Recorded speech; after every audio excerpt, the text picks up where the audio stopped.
आप जैसा सोचते हैं वैसे ही दुनिया आपके लिए बन जाती है। आप जो चाहते हैं वह चाहे दुनिया के किसी भी कोने में हो, वह आप तक अवश्य ही पहुंच जाएगा। केवल आपको सोचने की शक्ति पर विश्वास रखना होगा। और यह विश्वास कैसे आएगा, यही हम आज एक प्रसिद्ध भिक्षु की कहानी के माध्यम से जानेंगे। तो चलिए कहानी की शुरुआत करते हैं। दोस्तों, किसी ने पूछा था कि ध्यान की कोई सरल विधि बताइए जिससे हम सीधे ध्यान में उतर जाएं और हमें ज्यादा मेहनत भी ना करनी पड़े। लेकिन मेरा आप लोगों से एक सवाल है, आपको क्या लगता है इस दुनिया में कोई भी कार्य करने के लिए क्या हमें मेहनत करने की कोई आवश्यकता नहीं है? क्या बिना कुछ किए ही कोई भी कार्य पूरा किया जा सकता है? और आपको ऐसा क्यों लगता है कि ध्यान इतना मुश्किल कार्य है? क्या आप उसे कर ही नहीं पाते? और अगर आप सोचते हैं तो जरूर मुश्किल ही होगा। इसीलिए तो आप इसको करने के लिए, ध्यान में उतरने के लिए आसान विद्या ढूंढते रहते हैं, जिसमें आपको कुछ करना भी ना पड़े और सब कुछ स्वयं आराम से हो जाए। लेकिन ऐसा नहीं होता, कुछ तो आपको करना ही पड़ेगा। बिना कुछ करे तो कुछ नहीं होता। याद रखिएगा, जो जितना कठिन परिश्रम करता है उसे उतना ही अधिक मीठा फल भी मिलता है, और जो परिश्रम नहीं करते उन्हें उतना ही कम मिलता है। तो हम यहाँ ध्यान की बात कर रहे हैं। ध्यान को हम कैसे आसान बना सकते हैं? अगर वास्तविकता देखी जाए तो ध्यान बहुत आसान है, लेकिन ना जाने क्यों आप लोगों ने ये मान रखा है कि ध्यान करना बहुत मुश्किल है, बहुत कठिन है। और मेरी एक बात अवश्य याद रखिएगा, एक मनुष्य के भीतर जो मानने की एक शक्ति है, ये उसके पूरे जीवन को बदल कर रख सकती है। इसलिए जब भी हम कुछ मान लेते हैं तो सामने वाली चीज वैसे ही हमें दिखाई देने लगती है और घटनाएं भी उसी के अनुरूप घटने लगती हैं। इसे एक छोटी सी कहानी के माध्यम से समझते हैं। एक छोटा सा गांव था। उस गांव में एक व्यक्ति रहता था जो हमेशा खुश रहता था। उसके सामने चाहे कितनी भी बड़ी मुसीबत या कितनी भी बड़ी घटनाएं क्यों ना जाएं, वह उनका हंसकर सामना किया करता था। इसलिए वो हमेशा हर परिस्थिति में खुशियां ढूंढ ही लेता था, क्योंकि उसका यह मानना था कि जो कुछ भी उसे जीवन में मिल रहा है उसे देने वाला वह भगवान है और उससे वह बहुत प्रेम करता था। इसीलिए हमेशा हर परिस्थिति में, सुख में, दुख में वह हमेशा अच्छा ढूंढ ही लिया करता था, जिस कारण वह हर परिस्थिति में खुश रहता था, हमेशा हंसता रहता था। लेकिन उसी के पड़ोस में एक और व्यक्ति रहता था और उसका वह पड़ोसी बहुत धनवान था। उसके पास बेशुमार दौलत थी, जबकि वह व्यक्ति बहुत गरीब था। वह धनवान पड़ोसी जब भी उस गरीब व्यक्ति को देखता तो उसे अच्छा नहीं लगता था, क्योंकि वो हमेशा खुश रहता था, हमेशा हंसता रहता था, आनंदित रहता था। ये देखकर प्रधान पड़ोसी उससे बहुत जलता था। उससे उसकी खुशी बर्दाश्त नहीं होती थी। वह तो बस उसे उदास देखना चाहता था। वह चाहता था कि वह रोए, गिड़गिड़ाए, परेशान रहे, चिंतित रहे, जिससे उसके मन को शांति मिले और उसे इस तरह से देखकर वह बहुत प्रसन्न हो सके। वह यह चाहता था कि उसका वह गरीब पड़ोसी ये मान ले कि सारी खुशियां धन से ही मिलती हैं। इसलिए एक दिन पड़ोसी उस गरीब आदमी के पास पहुंचा और उसे कहने लगा, मित्र, इस रास्ते में एक औरत रहती है जो रोज सुबह टोकरी लेकर निकलती है। जब भी औरत मेरे सामने आती है तो मेरा पूरा दिन बेकार हो जाता है, मेरा पूरा दिन बर्बाद हो जाता है। वह बहुत मनहूस है, इसलिए जब भी वह तुम्हारे सामने आए तो अपनी नजर चुरा लेना, अन्यथा तुम्हारा दिन भी पूरी तरह से बर्बाद हो जाएगा और तुम दिन भर परेशान रहोगे, चिंतित रहोगे। तुम्हारे साथ कुछ न कुछ अनहोनी घटती ही रहेगी। इतना कहकर वह धनवान पड़ोसी वहां से चला गया। लेकिन उस गरीब व्यक्ति ने उस धनवान व्यक्ति की बातों पर बिल्कुल ध्यान नहीं दिया। अगले दिन वह धनवान व्यक्ति एक बार फिर उस गरीब व्यक्ति के पास आया और एक बार फिर से उसने उस औरत के बारे में वही सारी बातें कही। ऐसा ही करीबन उसने एक सप्ताह तक किया। वह हर रोज आता और उस गरीब व्यक्ति को उस औरत के बारे में इस तरह की बातें बताता और फिर अपने काम पर निकल जाता। एक दिन वो गरीब व्यक्ति खुशी खुशी कहीं जा रहा था। तभी रास्ते में उसे वो टोकरी वाली औरत नजर आ गई और ठीक उसी समय पर उसे उस समय बात भी याद आ गई कि यह औरत मनहूस है। जो भी इसका चेहरा देख लेता है उसका पूरा दिन बर्बाद हो जाता है। उसके साथ कुछ न कुछ अनहोनी घटती ही रहती है। वह यह सोचता हुआ आगे जा ही रहा था कि तभी अचानक उसके पैरों में एक कांटा चुभ गया। अब ऐसा नहीं है कि उसे पहली बार कांटा चुभा था। जब भी उसे कांटा चुभता तो ईश्वर का धन्यवाद करके आगे की ओर बढ़ जाता था। वह हमेशा यही कहता था कि हे ईश्वर, आपका बहुत बहुत धन्यवाद, आपने मुझे बचा लिया, अन्यथा इससे कुछ बड़ा हो सकता था। लेकिन आज जब उसके पैरों में कांटा चुभा तो उसने सोचा शायद वह धनवान व्यक्ति सही कहता है। यह औरत मनहूस है, जो भी इसका मुंह देख लेता है उसका पूरा दिन बर्बाद हो जाता है। उसके साथ कुछ न कुछ अनहोनी घटने लग जाती है। अब से जब भी वह गरीब व्यक्ति कहीं जा रहा होता है तब तक वह टोकरी वाली औरत उसके सामने आ जाया करती। हालांकि वह उसके सामने पहले भी आया करती होगी, लेकिन तब उसका ध्यान उस पर नहीं जाता था। लेकिन अब उसका पूरा ध्यान केवल उसी पर था। जब भी वो उसके सामने आती तो उसे वो दुख के पल याद आने लगते जब उसका मुख देखने के कारण उसे कुछ दुख मिला हो। और इसी तरह वो उन दुखों के छड़ों को इकट्ठा करता चला गया और उन दुखों के लिए वह हमेशा उस औरत को जिम्मेदार मानने लगा, उसे कोसने लगा। और इसी प्रकार धीरे धीरे उसके मन की जो खुशियां थी वह क्षीण होती चली गई। वह हमेशा दुखी रहने लगा था, परेशान रहने लगा था। अब उसके साथ कुछ भी अच्छा नहीं होता था। वह छोटी से छोटी चीजों में भी दुख ढूंढ ही लेता था। ऐसा ही कई दिनों तक चला और अब वह उस औरत से बहुत परेशान हो चुका था। वह उसे किसी तरह से भी छुटकारा पाना चाहता था। एक दिन वह अपने मार्ग में आगे जा रहा था कि तभी उसके सामने वह औरत आ गई। उसे देखते ही उसका पैर फिसल गया और वह पास ही के एक गड्ढे में जा गिरा। जैसे तैसे उसने खुद को वहां से निकाला और वो वापस अपने घर पहुंचा और मन ही मन वो उस औरत से छुटकारा पाने के लिए तरह तरह के तरीके ढूंढ रहा था। उसे उस औरत पर बहुत गुस्सा आ रहा था और तभी उसके मन में ख्याल आया कि क्यों ना मैं इस औरत को हमेशा हमेशा के लिए खत्म कर दूं। ना तो यह औरत रहेगी और ना मेरे साथ यह अनहोनियां होंगी, ना मुझे इस तरह से परेशान रहना होगा। देखते ही देखते रात्रि का समय हो चुका था। इन्हीं विचारों के साथ वह उस रात उसे हमेशा हमेशा के लिए खत्म करने के लिए निकल पड़ा। वह तेजी से आगे बढ़ रहा था कि तभी वह अचानक एक व्यक्ति से टकरा गया।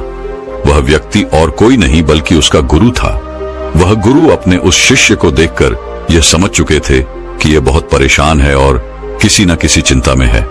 तभी वह अपने शिष्य से कहते हैं, इतनी रात को कहां जा रहे हो?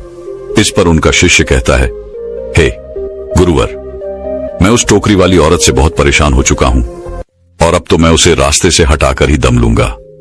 उसने मेरा पूरा जीवन बर्बाद कर दिया है। हर रोज मेरे साथ कुछ न कुछ अनहोनी होती रहती है। अब मैं उसे नहीं छोड़ूंगा। उसे तो मैं उसकी अंजाम तक पहुंचाकर ही दम लूंगा। तभी उन गुरुवर ने उस व्यक्ति के हाथों में हथियार देखा और उसे कहने लगे, अच्छा तो तुम उसकी हत्या करने जा रहे हो। इस पर वह गरीब व्यक्ति कहता है, हे गुरुवार, उसने मेरे सुखी जीवन में आग लगा दी है। मेरा जीवन पूरी तरह से बर्बाद हो चुका है। हर रोज मेरे साथ कुछ ना कुछ अनहोनी घट जाती है। मैं हर रोज केवल यही प्रयास करता हूं कि वो मुझे मार्ग में न मिले, लेकिन वो हर रोज मेरी मार्ग के बीच में आ ही जाती है। उसके कारण मेरा पूरा जीवन नर्क बन चुका है। इसी कारण मैं बहुत परेशान हो चुका हूं। इसीलिए मैंने ये तय किया है कि अब मैं उसे नहीं छोड़ूंगा। मैं तो उसे अपने मार्ग से हटाकर ही दम लूंगा। इस पर वह गुरु मुस्कुराने लगे और उस व्यक्ति से कहते हैं, इसके लिए तुम्हें उसकी हत्या करने की कोई आवश्यकता नहीं है।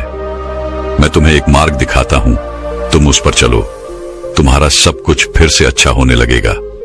इस पर वह व्यक्ति कहता है, हे गुरु, बताइए वह कौन सा मार्ग है, मुझे क्या करना होगा? तभी वह गुरुवर कहते हैं, इसी मार्ग पर एक और औरत रहती है और मैंने उसके बारे में बहुत कुछ सुना है। मैंने यह भी सुना है कि जो कोई भी उसकी शक्ल देख लेता है उसका पूरा दिन बहुत अच्छा बीतता है, उसके साथ सब कुछ अच्छा होता है। वह बहुत भाग्यशाली है। जो भी उसके दर्शन कर लेता है उसके जीवन में आने वाले दुख आधे हो जाते हैं। इसलिए जब भी तुम इस मार्ग से निकला करो तो उस औरत के दर्शन अवश्य किया करो। तुम्हारे जीवन के सारे दुख देखते ही देखते खत्म हो जाएंगे। इतना कहकर वह गुरु अपने मार्ग में आगे की ओर बढ़ चले। उस व्यक्ति को अपने गुरु की बात पर पूरा यकीन था, इसलिए वो वापस अपने घर की ओर लौट गया। अब से जब भी वह किसी कार्य के लिए उस मार्ग से होकर गुजरता था तो वह उस औरत के दर्शन अवश्य करता था। और उसने अब यह भी मान लिया था कि उस औरत के दर्शन के कारण ही उसके जीवन में जो भयंकर दुख आने वाले थे वह कम होने लगे हैं और वह पहले से अच्छा महसूस करने लगा था। वह पहले से खुश महसूस करने लगा था, क्योंकि वह हर रोज उस औरत को देखकर वहां से निकल जाता और उसके साथ सब कुछ अच्छा हो जाता। उसे इस बात का विश्वास हो चुका था कि अब उसके साथ कुछ भी गलत नहीं होगा, उसके साथ सब कुछ अब अच्छा ही होगा।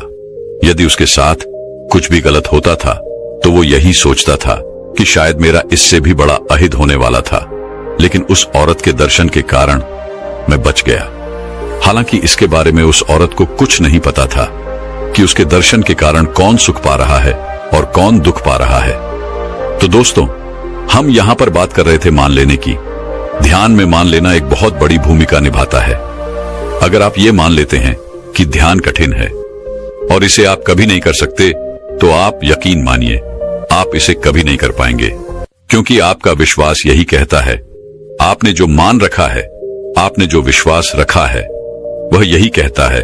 और तो और कुछ लोग ऐसा भी कहते हैं कि ध्यान करने से लोग पागल हो जाते हैं। यदि आप ऐसा मानते हैं तो आपके साथ भी ऐसा ही होगा। लेकिन जरा यह सोचिए, क्या नकारात्मक विचारों से सकारात्मक चीजों को उत्पन्न किया जा सकता है? क्या नकारात्मक विचारों से सकारात्मक विचारों का निर्माण किया जा सकता है? नहीं। यदि आपको सकारात्मक होना है तो आपको सकारात्मक सोचना होगा, सकारात्मक चीजें माननी होंगी, सकारात्मक चीजों पर विश्वास करना होगा और सकारात्मक विचार ही उत्पन्न करने होंगे। इसलिए जो आप मान लेते हैं आपके साथ भी वैसा ही होता है। तो अब बात आती है कि ध्यान कैसे किया जाए। शुरुआत में तो हम केवल ध्यान करने की कोशिशें कर सकते हैं, लेकिन एक बात आपने यह भी ध्यान दी होगी, आप पूरे दिन में बहुत सारा समय यूं ही व्यर्थ गवा देते हैं। लेकिन यदि कोई आपसे यह कहे कि केवल 5 मिनट दिन में, केवल 5 मिनट आप अपने ध्यान को दीजिए, तो आप यह नहीं कर पाएंगे। हालांकि आप अपना अधिकांश समय यूं ही व्यर्थ गवा देते हैं, लेकिन वो 5 मिनट आप ध्यान करने में नहीं दे सकते। आपसे कोई कहे कि 5 मिनट बैठकर शांति से केवल अपनी सांसों पर ध्यान दीजिए, तो यह आप नहीं कर पाएंगे।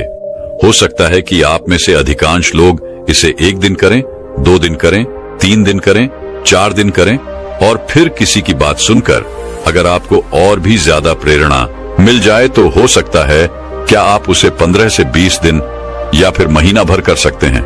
लेकिन फिर आप इसे ऊपरी मन से करने लग जाएंगे और एक ना एक दिन आप इसे छोड़ देंगे। लेकिन आपने यह नहीं सोचा कि जहां पर आप अपना समय यूं ही वेस्ट कर देते हैं, वहां पर केवल दिन में 5 मिनट निकालना क्या इतना मुश्किल है? जरा सोचिए, क्या इससे सरल और इससे आसान कुछ हो सकता है? हाँ, शुरुआत में हम ध्यान का अभ्यास जरूर करेंगे, शुरुआत में हम ध्यान करने का प्रयास जरूर करेंगे, लेकिन ध्यान नहीं लग पाएगा। इससे आप परेशान होने लगेंगे, चिंतित होने लगेंगे और तरह तरह की अलग मार्गों को ढूंढने लग जाएंगे, जो इससे भी सीधा हो, सरल हो, आसान हो, जिसमें आपको कुछ करना भी ना पड़े और आप आसानी से ध्यान में उतर जाएं। और कुछ लोग जो धैर्य बनाकर रखेंगे और ध्यान की कोशिश अर्थात ध्यान का अभ्यास निरंतर करते रहेंगे, वह एक ना एक दिन ध्यान में जरूर और उतरते जाएंगे और देखते ही देखते यह ध्यान संपूर्ण हो जाएगा।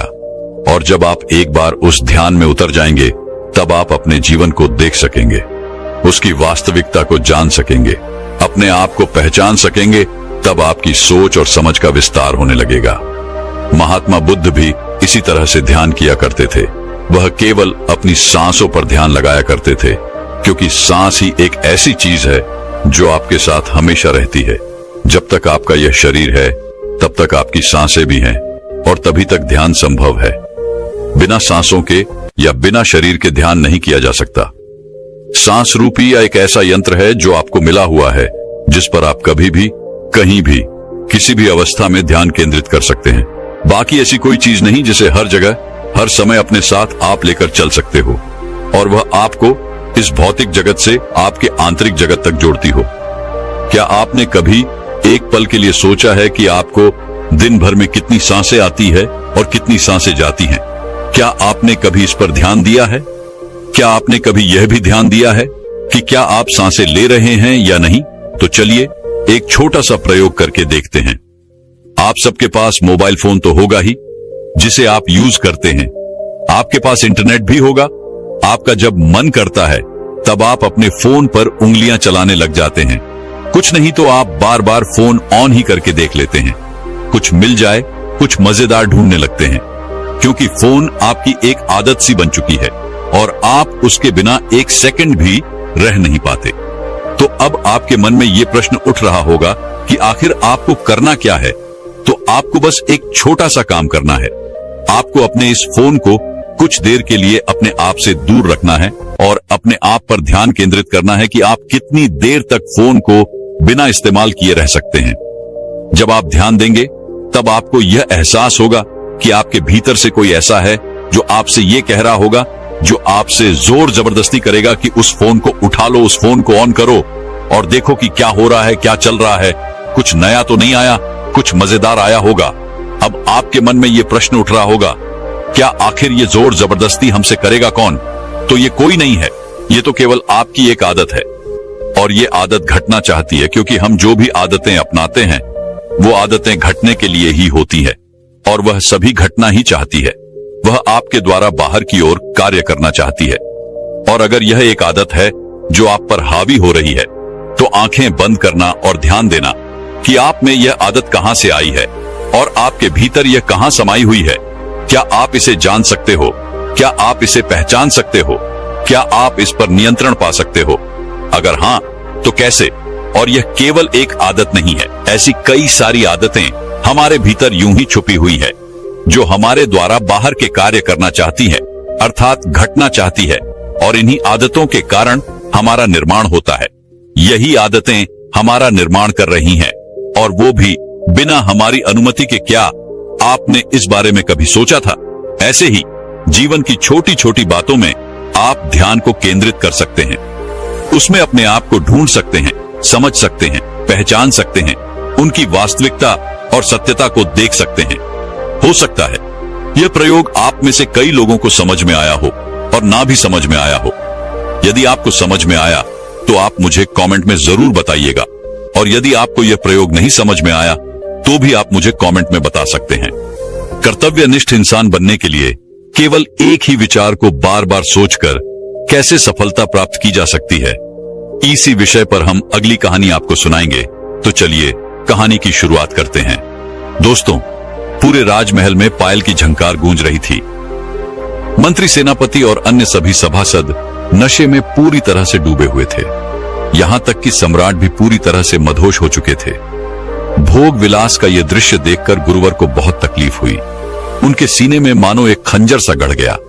वह यह सोचने लगे, क्या यह वही राजा है जिसे एक महान नायक बनाने के लिए मैंने सालों तक उसे प्रशिक्षण दिया था? और आज यह सब क्या हो रहा है? गुरुवर राजा को सम्राट की गद्दी पर बैठाकर वन में स्थित अपने आश्रम चले गए थे, और जब उन्हें राजा के इस व्यवहार के बारे में पता चला, उन्हें राजा के द्वारा किए गए इन कर्मों के बारे में पता चला, तो वह शीघ्र ही राजमहल आ पहुंचे। और राजमहल में यह दृश्य देखकर वह खुद को रोक न सके। उन्होंने एक गहरी सांस ली और कठोर आवाज में चिल्लाते हुए कहा, बंद करो ये सब।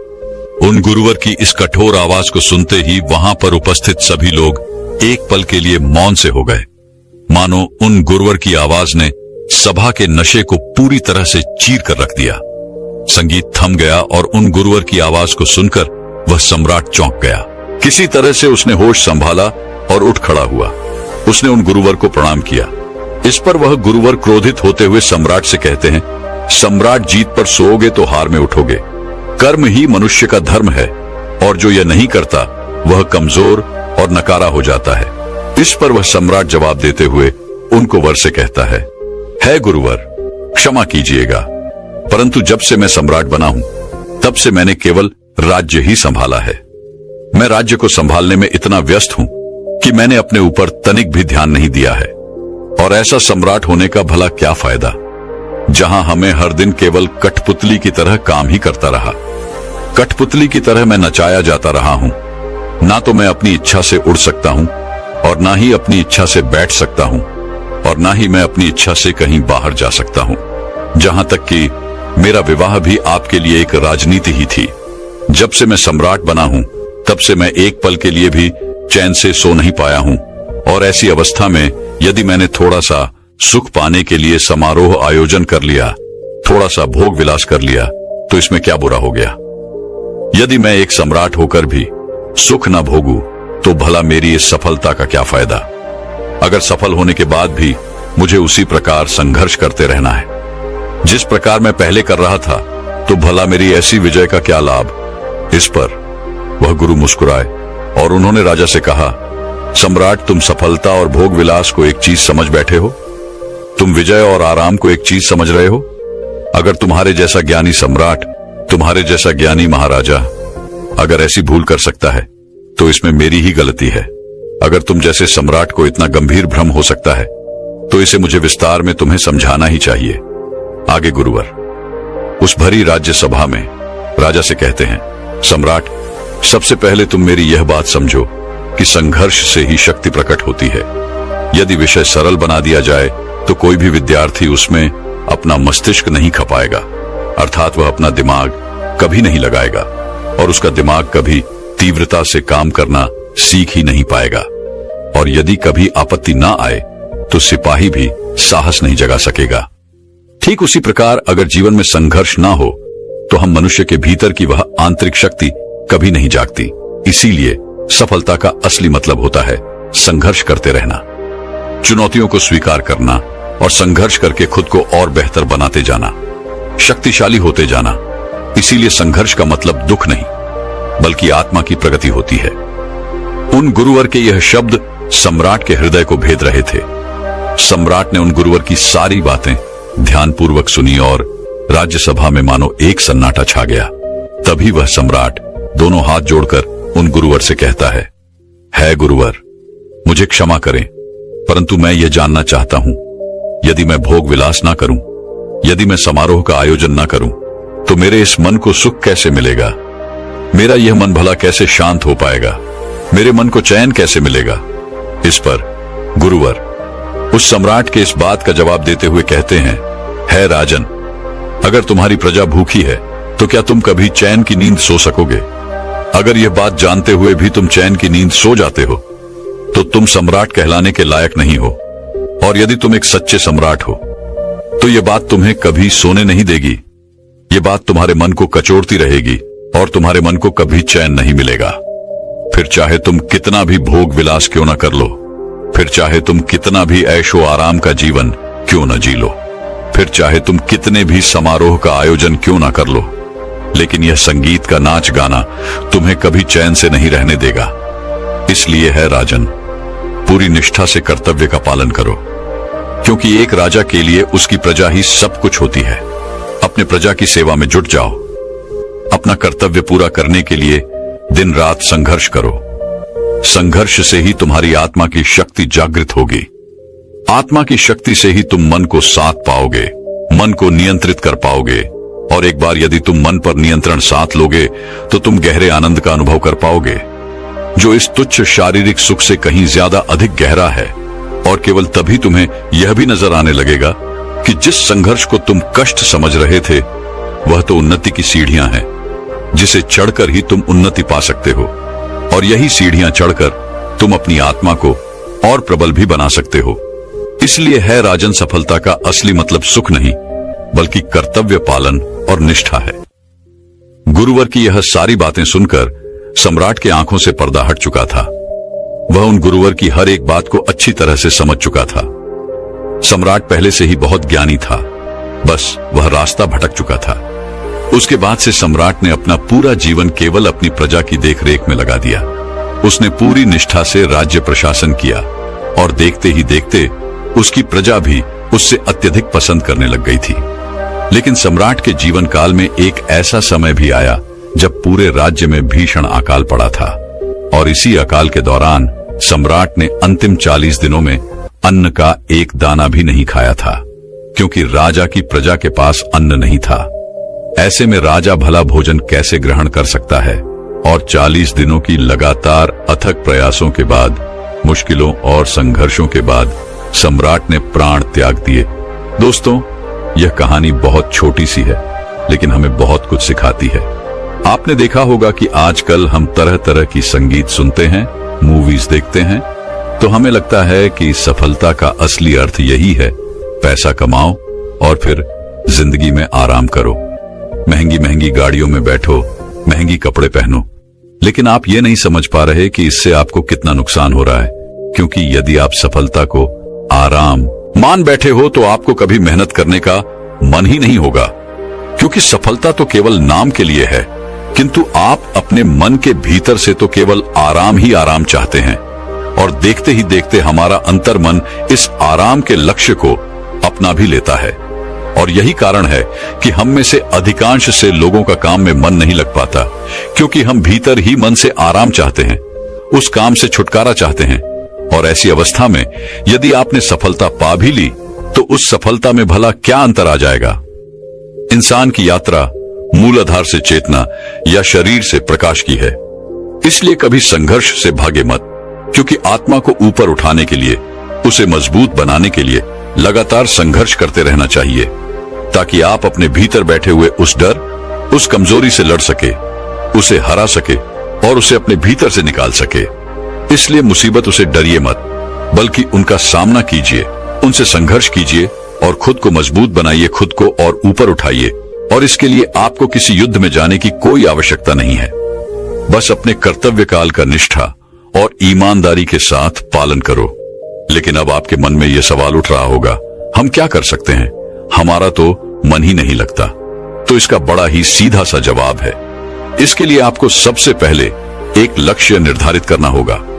मान लीजिए कि आप 3 साल में क्या पाना चाहते हैं, उसे एक पेपर पर लिख दीजिए। अगले 3 साल में आपका लक्ष्य क्या है, यह आपको पहले जानना होगा। और फिर उस लक्ष्य को पाने से आपके जीवन पर क्या प्रभाव पड़ेगा, आपके परिवार पर क्या प्रभाव पड़ेगा। जो भी 3 साल का आपका लक्ष्य बनेगा, इस समय केवल वही आपका उद्देश्य है। और जब आप इस उद्देश्य का अर्थात इस लक्ष्य का पीछा करते हो, पूरा मन लगाकर काम को पूरा करने की कोशिश भी करते हो, लेकिन उसी दौरान हमारे मन में तरह तरह के विचार भी उत्पन्न होने लगते हैं। बार बार कहीं न कहीं हमारे मन के भीतर एक भ्रम सा बना रहता है, जो आपको बार बार आलस्य और तामसिकता की ओर ले जाता है, जिस कारण बार बार हमारे मन में एक डर उठता है, एक संदेह उठता है और हम खुद पर शंका करने लगते हैं। लेकिन आपको इन पर ध्यान नहीं देना चाहिए, बल्कि आपको इन्हें छोड़कर अपने कर्म पर ध्यान देना चाहिए। आपको उच्च कर्म करने की कोशिश करनी चाहिए। वास्तविकता में यही संघर्ष है जो आपको खुद से ही करना पड़ता है। इस बात को कुछ ऐसे समझने की कोशिश कीजिए। मान लीजिए आपके भीतर 2 प्रकार के मस्तिष्क हैं, एक उच्चतम और दूसरा न्यूनतम, और दोनों ही आप पर नियंत्रण पाना चाहते हैं। उन दोनों के बीच में लगातार एक खींचातानी चलती रहती है, जिसके बारे में हमें पता नहीं होता। लेकिन जब हम जागरूक होते हैं, हम यह अच्छी तरह समझ पाते हैं और हम उन दोनों पर नियंत्रण साधने में सफलता भी प्राप्त कर लेते हैं। और इसे ही संघर्ष कहा जाता है, क्योंकि यह लड़ाई हमें भीतर की ओर लड़नी है। हमारा दुश्मन यहाँ पर और कोई नहीं बल्कि हम खुद ही हैं, और यहाँ पर हमारा मित्र भी कोई और नहीं बल्कि हम खुद ही हैं। यदि आप भी अपने जीवन में तरक्की पाना चाहते हैं, तो तरक्की पाने के लिए इस नियम को समझने की आवश्यकता है कि बड़ी जिम्मेदारियां केवल उस व्यक्ति को ही मिलती है जो अपना किरदार अच्छी तरह से निभाता है। अर्थात यदि आप अच्छे से अपना कार्य कर रहे हैं, तो अवश्य ही आपको और भी अच्छे काम मिलेंगे, आपको उन्नति मिलेगी। किंतु यदि आप अपने काम में आनाकानी कर रहे हैं, आप अपने काम को टाल रहे हैं, तो ऐसे में भला आपको कोई भी कार्य क्यों सौंपेगा। यह दुनिया संघर्ष पर ही टिकी हुई है और यह दुनिया का एक अडिग नियम है। इसलिए सफलता का असली मतलब संघर्ष खत्म हो जाना नहीं है, बल्कि संघर्ष का सामना करते हुए समझदारी से निडर होकर और शक्तिशाली बनते जाना है। जीतना ही सफलता है। इसलिए अपनी काबिलियत पर ध्यान दीजिए और अपने काम को पूरी निष्ठा और कर्तव्य के साथ पूरा कीजिए।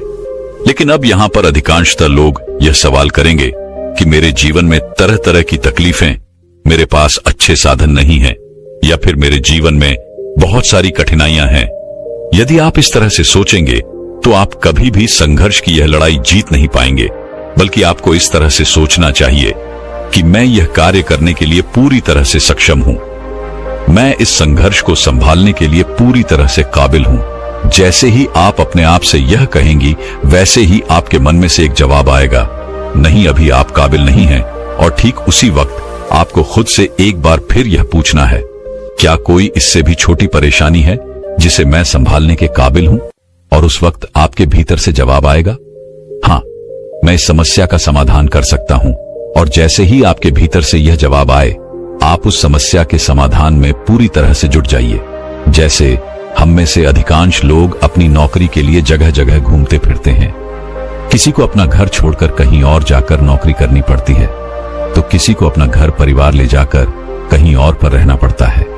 ऐसी अवस्था में आप अपने आप से पूछ सकते हैं, मैं क्या नियंत्रित कर सकता हूं? आपके भीतर से जवाब आएगा, मैं खाना पीना, समय पर उठता, समय पर सोना, नियमित एक्सरसाइज, ध्यान करना, ये सारी चीजें मैं आसानी से नियंत्रित कर सकता हूं। हाँ, आपको लग रहा होगा कि ये बहुत सी छोटी सी चीजें, लेकिन शुरुआत आपको छोटी चीजों से ही करना होगा। आप इनमें महारत हासिल करने की कोशिश करिए। जैसे ही आप अपने आप से ही सवाल करेंगे कि मैं आज से इन चीजों पर नियंत्रण साधने वाला हूं, वैसे ही आपका मन आपसे कहने लगेगा, इन बातों में भला क्या रखा है, इससे अच्छा है देर तक जागो, रात में मूवीज वगैरह देखो और भविष्य की चिंता छोड़ दो। और यहां पर अधिकांश लोग ऐसा ही करते हैं, जबकि आपको ये नहीं करना, बल्कि आपको बिना विचलित हुए अपने मन पर नियंत्रण करते हुए आपने कार्य में जुट जाना है। और यही संघर्ष है। लेकिन अब आप लोगों के मन में यह प्रश्न उठ रहा होगा कि आखिर संघर्ष कैसे करते हैं? तो इसका बड़ा ही सीधा सा जवाब है, सीधा उसका सामना करो। केवल आपके मन के भीतर बैठा हुआ है वह डर, वह अविश्वासी आपको आलस के जाल में फंसाए हुए हैं। किंतु जब आप चुनौतियों का सामना करने के लिए दृढ़ निश्चय करते हो, जब कर्तव्य और निश्चय से पूरा करने का प्रण लेते हो, ठीक उसी समय उस समस्या का सामना करने के लिए आपके भीतर साहस और शक्ति अपने आप ही विकसित होने लगती है। लेकिन इसका मतलब यह नहीं कि यदि आप एक चुनौती जीत गए तो आप आराम से बैठ जाइए, बल्कि आपको आगे बढ़ते रहना है, खुद को और बेहतर बनाते रहना है। इसलिए जब आप एक चुनौती जीत जाओ तो आगे बढ़ो और अपने आप को और बेहतर बनाओ, क्योंकि आपने यह रास्ता अपनी उन्नति के लिए चुना है। और यदि आप उन्नति करना चाहते हैं तो आपको लगातार आगे तो बढ़ते ही रहना होगा। इसी प्रकार सीढ़ी दर सीढ़ी मन को जीता जा सकता है, मन पर नियंत्रण साधा जा सकता है। और जैसे जैसे आप अपने मन पर नियंत्रण साधते जाएंगे, आप देखेंगे कि आपके भीतर लगातार परिवर्तन हो रहा है और आप छोटी से छोटी चीजों का समाधान बड़ी सरलता से निकाल लेते हैं। और वहीं पर आप बड़ी से बड़ी समस्याओं का सामना करने से कभी पीछे नहीं हटते। और ये सब आपके संघर्ष के कारण ही हो सकता है। यदि आप खुद से संघर्ष ना करें, खुद से ना लड़े, तो आप उन उन्नतियों को हासिल नहीं कर सकते। जैसे आपको याद होगा, जब हम छोटे बच्चे थे और हमारे सामने कोई भी गणित का एक सवाल आता था तो हम उसे देखकर विचलित हो जाते थे, हम डर जाते थे। पता नहीं ये हम सॉल्व कर पाएंगे या नहीं, पता नहीं हम इसका समाधान निकाल पाएंगे या नहीं। लेकिन जैसे जैसे आप उस पर कार्य करते हैं, जैसे जैसे आपको शिक्षक उसके बारे में अच्छी तरह समझाते गए, वैसे वैसे हम उसका समाधान निकालने में सक्षम हो पाते हैं। और ऐसा इसलिए होता है क्योंकि हमारे पास वहां पर उसके अलावा दूसरा और कोई रास्ता नहीं था। और जब आप इसी सोच के साथ आगे बढ़ते हैं तो आप हर समस्या का समाधान निकाल सकते हैं। लेकिन आजकल के समय में हमारे पास एक के अलावा और भी कई सारे विकल्प होते हैं और इसी कारण हम अपने लक्ष्य तक कभी पहुंच नहीं पाते। क्योंकि जैसे ही हम अलग अलग विकल्प चुनते हैं, हमारा मन तुरंत हमसे ये कहता है, अरे ये नहीं हुआ तो क्या हुआ, हम वो वाला कर लेंगे, यदि वो ना हुआ तो हम वो वाला कर लेंगे। लेकिन इसी के चक्कर में आप पूरी तरह से फंस कर रह जाते हैं। ना तो आप अपना पहला लक्ष्य पूरा कर पाते हैं और ना ही दूसरा और ना ही तीसरा, और यह कड़ी इसी प्रकार चलती रहती है और हम जीवन के इस संघर्ष में पूरी तरह से फंस कर रह जाते हैं। क्योंकि तब हमें ऐसा प्रतीत होने लगता है कि हमारे अंदर वह शक्ति नहीं, हमारे अंदर वह साहस ही नहीं है कि हम किसी भी लक्ष्य को प्राप्त कर सके। किंतु यदि आप अपने जीवन में केवल एक लक्ष्य रखते हैं और एक ही विकल्प रखते हैं कि मुझे इस लक्ष्य को किसी भी हालत में हासिल करना है, तो आप खुद ब खुद उस लक्ष्य को हासिल करने के लिए तैयार हो जाएंगे। आपके भीतर वो शक्ति, वो साहस उत्पन्न होने लगेगा और आप देखते ही देखते उस लक्ष्य की ओर तेजी से आगे बढ़ने लगेंगे। और एक समय ऐसा भी आएगा जब आप उस लक्ष्य को बड़ी सरलता और आसानी से हासिल भी कर लेंगे। लेकिन जब पीछे मुड़कर आप अपनी उस यात्रा को देखेंगे, तब आपको एहसास होगा कि ऐसा कैसे हो सकता है। मुझे तो कभी लगा ही नहीं था कि मैं इतनी कठिन यात्रा कर सकता हूं, लेकिन वास्तविकता यही है कि आप कुछ भी कर सकते हैं। जो आप चाहते हैं वह आप कर सकते हैं, जो आप चाहते हैं वह आप पा सकते हैं। दोस्तों, मैं उम्मीद करता हूं कि यह कहानी सुनने से आपके जीवन में अच्छे बदलाव आए होंगे। आपको इस वीडियो से क्या सीखने मिला ये कमेंट करके जरूर बताइए और अपने परिवार, दोस्तों या आपके करीबी इंसान के साथ ये कहानी शेयर करके उन्हें भी इस ज्ञान से परिचित करवाए। बाकी अगर आपको ये वीडियो दिल से अच्छी लगी हो तभी इस वीडियो को लाइक कर देना, और आपने अब तक इस चैनल को सब्सक्राइब न किया हो तो चैनल को सब्सक्राइब भी जरूर कर देना। आपका हर दिन शुभ हो और खुशियों से आपका जीवन भरा रहे। धन्यवाद। नमो बुद्धाय।